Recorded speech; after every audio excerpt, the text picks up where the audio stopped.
ভারতের বর্তমান প্রধানমন্ত্রী নরেন্দ্র মোদীর ব্যক্তিগত ও রাজনৈতিক জীবন নিয়ে বরাবরই নানান চর্চা হয়। তবে এবারের অভিযোগটি সব সীমা ছাড়িয়ে গেছে। রাজনৈতিক মহলে গুঞ্জন উঠেছে যে নারী সংসদ সদস্য বা মন্ত্রী নিয়োগের ক্ষেত্রে যোগ্যতার চেয়ে অন্য কিছুর বিনিময় প্রাধান্য পেয়েছে। অভিযোগের প্রধান দিকগুলো: বিরোধী শিবিরের কেউ কেউ দাবি করছেন মোদী প্রশাসনের শীর্ষ পদে থাকা কিছু নারীর পদোন্নতির নেপথ্যে রয়েছে অনৈতিক সমঝোতা।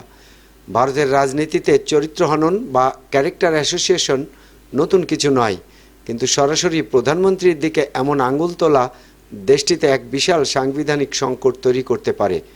ক্ষমতাসীন দল বিজেপি এই অভিযোগকে ভিত্তিহীন ও কুৎসিত অপপ্রচার হিসেবে আখ্যা দিয়েছে। তাদের মতে এটি মোদির ভাবমূর্তি নষ্ট করার এক গভীর আন্তর্জাতিক চক্রান্ত।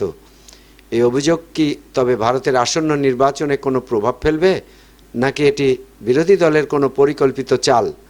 আপনার মতে বিশ্ব নেতাদের বিরুদ্ধে এমন ব্যক্তিগত ও গুরুতর অভিযোগের সত্যতা কতটুকু?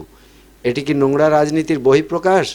আপনার নিরপেক্ষ মতামত কমেন্টে জানান এবং আপডেটটি সবার কাছে পৌঁছে দিতে শেয়ার করুন। সাইদুর রহমান, ডেস্ক রিপোর্ট, নবরূপ টিভি।